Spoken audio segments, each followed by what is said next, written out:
आज हम most important long question पढ़ने जा रहे हैं। वो है architecture of von Neumann computers. ये लॉन्ग क्वेश्चन के तौर पे आ सकता है। अच्छा, पहले जो कंप्यूटर होते थे ना, वो बहुत बड़े बड़े बिग रूम्स में होते थे, बड़े बड़े रूम्स में, और उनके जो सिस्टम था वो बहुत कम्प्लेक्स था।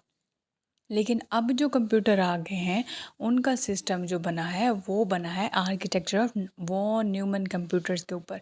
यानी ये वॉन न्यूमैन एक आर्किटेक्चर एक था जिसने सिस्टम को, अच्छा, आर्किटेक्चर का मतलब क्या होता है कि स्ट्रक्चर। इसने असल में ये पहले स्ट्रक्चर दिया था कि कंप्यूटर के अंदर ये 3-4 कंपोनेंट्स होना ज़रूरी है। ये इतने ज़रूरी नहीं है कि इतने बड़े बड़े आप बॉक्सेस में, इतने बड़े बड़े जो बॉक्स होते थे पहले दौर में, कंप्यूटर एक बड़े बड़े रूम्स में होते थे, वो इतना सिस्टम होता था उनका।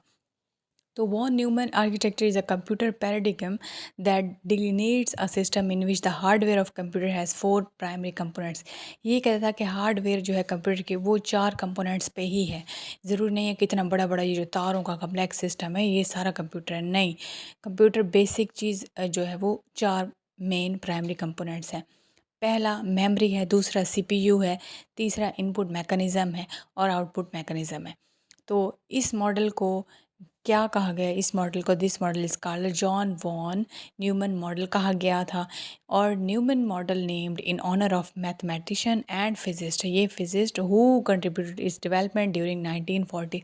ये 1940 की बात है, जब एक मैथमेटिशियन फिजिस्ट था वो न्यूमन, उसने ही कहा था कंप्यूटर के बारे में कि ये 4 बेसिक कंपोनेंट्स होते हैं जिनके ऊपर कंप्यूटर का सिस्टम जो है वो डिपेंड करता है, रिले करता है। तो कंपोनेंट्स अब वन बाय वन पढ़ते हैं कि जो की पार्ट्स हैं कंप्यूटर के। पहले हमारे पास कंप्यूटर बड़े बड़े थे, तो अब ये जो आए हैं हमारे पास से इसमें न्यू अब जो आए हैं वो पीछे किसके उस बेस पे था ये कॉन्सेप्ट, ये था वॉन न्यूमन कंप्यूटर्स के कॉन्सेप्ट के ऊपर ये बेस्ड था। अच्छा, अब हम कंपोनेंट्स पढ़ते हैं वन बाय वन। पहला जो कंपोनेंट है वो है मेमोरी।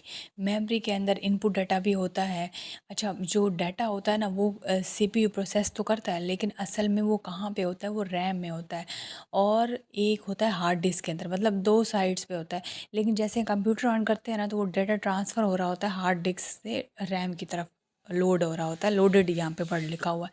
तो वो कहाँ पे प्रोसेस हो रहा है, जैसे कंप्यूटर ऑन होता है तो ये जो मेमोरी है डाटा स्टोर करती है। वैसे तो हार्ड डिस्क के अंदर था, लेकिन जैसे हम ऑन करते हैं ये हार्ड डिस्क से ये किस में लोड हो रहा होता है, रैम में लोड हो रहा होता है। और रैम सबसे फास्ट वे है ट्रांसफ़र करने का। Central processing unit CPU. अच्छा, सीपीयू जो है ना, इसके अंदर ये जो कैलकुलेशंस वाले काम होते हैं, एडिशन सब्ट्रैक्शन मैथ वाले काम होते हैं, ये सारा सब कुछ कैलकुलेशन इसके अंदर हो रहे थे। जिस तरह हमारा दिमाग है ना, दिमाग, तो यहाँ पे भी इसका भी ये दिमाग है। तो इसके 2 मेन कंपोनेंट्स हैं सीपीयू के। एक है एएलयू यानी अरिथमेटिक लॉजिक यूनिट, और दूसरा है कंट्रोल यूनिट। अब ये जो एएलयू है ना, ये मैथ से जितने भी रिलेटेड कैलकुलेशंस हैं, एब्स्ट्रैक्ट सब्सट्रैक्शन, एडिशन, जितने भी हैं ना कैलकुलेशंस वगैरह, वो ये वाला सिस्टम कर रहा होता है। अरिथमेटिक लॉजिक यूनिट कर रहा होता है एएलयू। लेकिन जो सीयू है, कंट्रोल यूनिट है, वो क्या है, वो सारी की सारी जो यहाँ पे इसके अंदर डाटा हो रहा होता है, ट्रांसफ़र कर रहा होता है, मॉनिटर कर रहा होता है, चेक कर रहा होता है। यहाँ पे वर्ड लिखा हुआ है इंस्ट्रक्ट द एएलयू, यानी इंस्ट्रक्शन दे रहा होता है एएलयू को, और क्या कर रहा होता है, और ये डिफरेंट ड्यूटीज़ टास्क को परफॉर्म करा रहा होता है। यानी ये ओवरऑल कंट्रोल कर रहा होता है। जितनी भी रिस्पॉन्सिबिलिटीज़ हैं, जितनी भी ड्यूटीज़ हैं, ये कंट्रोल कर रहा होता है, सुपरवाइज़ कर रहा होता है। इनपुट डिवाइसेस में क्या क्या आ जाता है, अब इनपुट डिवाइसेस के अंदर क्या क्या चीज़ें आ जाती हैं, ये जो कीबोर्ड है, माउस है, जिसमें हम डाटा इनपुट करते हैं। माउस के थ्रू हम कोई भी इंस्ट्रक्शन जिस तरह होती है क्लिक करते हैं। तो कीबोर्ड इनपुट, माइक्रोफ़ोन, ये सारे किस में आ रहे थे, ये इनपुट डिवाइसेस में आ रहे होते हैं। हम कोई टेक्स्ट कीबोर्ड पे करते हैं, वो ट्रांसफ़र करता है डाटा सीपीयू की तरफ, और सीपीयू प्रोसेस करता है। CPU stand for central processing unit. तो ये सीपीयू जो है ये प्रोसेस करता है हम जो भी इनपुट करते हैं। नेक्स्ट है आउटपुट डिवाइसेस। आउटपुट डिवाइसेस में हमारे मॉनिटर आ जाती है, ये स्क्रीन जो है, ये प्रिंटर आ जाते हैं, ये जो स्कैनर होते हैं ये आ जाते हैं आउटपुट डिवाइसेस में। तो ये जो हम इनपुट जो चीज़ करते हैं वो फिर एट द रिज़ल्ट जो है, रिज़ल्ट जो हम मिल रहा होता है वो आउटपुट डिवाइसेस के ऊपर मिल रहा होता है। अच्छा, यहाँ पे एक वर्ड लिखा है CPU transmit the outcomes to the monitor. ये सीपीयू जो सेंट्रल प्रोसेसिंग यूनिट है, ये जो प्रोसेस कर रहा होता है चीज़ों को, मॉनिटर कर रहा होता है, तो ये जो आउटपुट डिवाइस के ऊपर ये सारा जो हम कर रहे होते हैं काम, वो सामने हमें शो होता है स्क्रीन के ऊपर। तो सिस्टम बस इसके अंदर होती हैं और कम्युनिकेट करवा रही होती हैं, फैसिलिटेट करवाती है डेटा ट्रांसफ़र्स को। इसमें आपने पहले पढ़ चुके हैं, डाटा बस है, एक एड्रेस बस है, कंट्रोल बस है। डाटा बस में नाम से ज़ाहिर है कि वो ट्रांसपोर्ट कर रहे होते हैं डेटा हर एक उसमें। और एड्रेस बस क्या होती है, ये मेंटेन करती है डेस्टिनेशन इन्फॉर्मेशन को, डाटा की।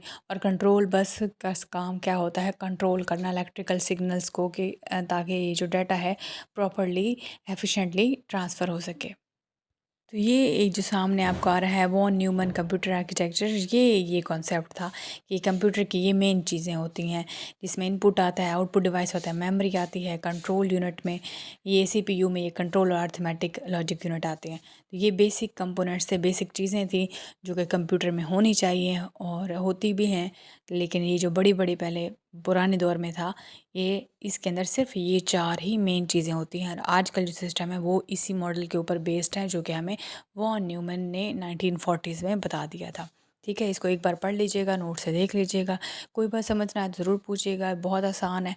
कॉन्सेप्ट क्लियर करना है, आप अपने कॉन्सेप्ट क्लियर करें, और ये बहुत आसान है। ठीक है, अपना ख्याल रखिएगा, मिलते हैं नेक्स्ट लेक्चर में। थैंक यू सो मच, अल्लाह हाफिज़।